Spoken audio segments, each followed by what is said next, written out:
Alors aujourd'hui, tuto radis. On va faire deux planches de radis. Ici sur la droite, on voit une planche qui a déjà été préparée. Et sur la gauche, alors où on a ici les ficelles.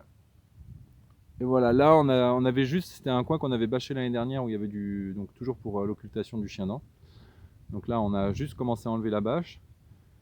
Et on a passé un peu partout la campagnole avec la petite... enfin la campagnole, qu'est-ce que je dis? La houe maraîchère avec la lame, là, 30 cm, qu'on a passé un peu partout. Il n'y avait pas beaucoup d'herbe, mais il y en avait quand même un petit peu parce qu'on l'avait enlevé un peu déjà à l'hiver, la bâche. Donc il y avait un petit peu d'herbe qui avait repoussé.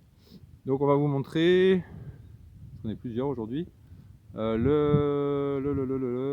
préparation de la planche. Donc là on est sur 13 rangs de radis. Et là, on va montrer les étapes. Donc, première étape, c'était la houe maraîchère. Et deuxième étape, c'est la campagnole. Donc, la campagnole, ça, j'ai déjà fait la démonstration.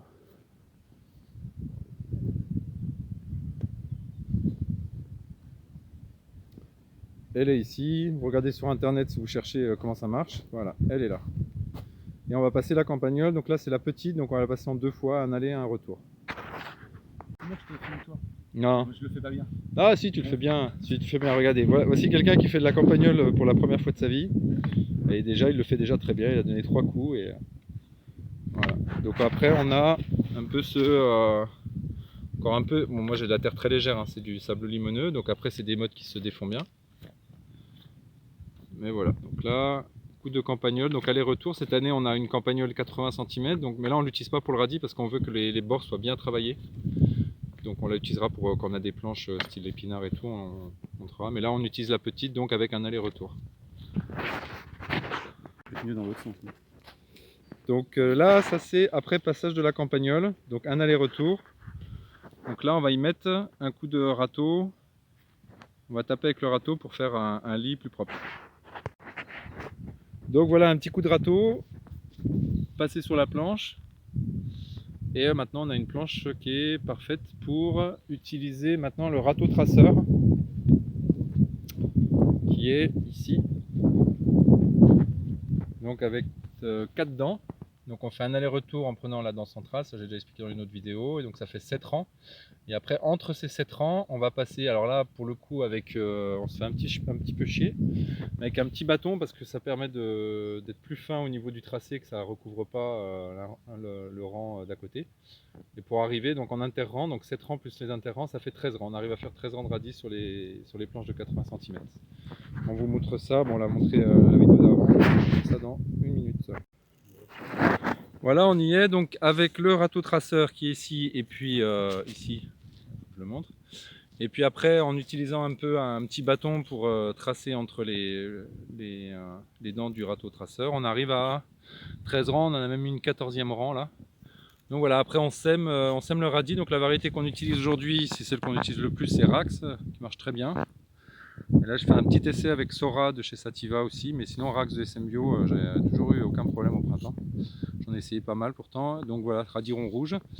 Et donc sur, comme on disait, 13 rangs. Voilà, donc là après on montrera comment, enfin on plombe au râteau derrière pour arriver, on va même pas me montrer, on montre tout de suite, pour arriver à ça. Donc là on tape avec le dos du râteau, et puis après gros arrosage. Et puis c'est fini, après on met le P17 dessus. Là c'est pour tasser, avec le dos du râteau, en 2-3 passages. Voilà, pas plus. Donc on se retrouve avec des graines qui sont des fois bien enterrées. Puis là par exemple on en voit une, hop, avec le doigt, qui l'est pas du tout. Alors on sème assez dense, en général à peu près 4 grammes par ligne. Donc 4 fois 13, compte, hein, ça fait à peu près ouais, une cinquantaine de grammes par planche. Je pense que c'est à peu près ça. Voilà. Donc après on met un coup d'arrosage. Donc au début de saison on n'arrose pas avec la aspersion parce que là il n'y a que 2 planches, le reste on va le voir. Et encore sous bâche. On va faire juste avec le petit jet là. Ça marche très bien ça. Enfin ça marche très bien tant que c'est pas bouché. Voilà, donc on va partir sur un arrosage comme ça sur les planches. Voilà, et après couverture P17, double épaisseur et c'est parti. Et peut-être qu'on y reviendra pour montrer comment ça a germé. Mais en général, ça part bien après. Allez, voilà, bonne journée. C'était le tuto radis. Donc là, voilà, on est à la fin. On a donc semé, bien arrosé, bien trempé, et on a mis un P17 sur beaucoup d'épaisseur parce que là, c'est un P17 qui fait 12 mètres de large, enfin 10 mètres de large. Donc là, on l'a recouvert 4 fois. Et donc on arrive et on bloque toujours avec le même système, avec les petits sacs remplis de gravier là. Donc voilà, normalement, là on va laisser recouvert jusqu'à la germination au moins 3-4 jours. Quand ça commence à germer, on va déplier le P17 parce qu'il n'y a pas besoin d'avoir 4 épaisseurs, c'est juste vraiment pour garder au chaud les premiers jours. Voilà, là maintenant c'est vraiment fini, c'était l'épilogue.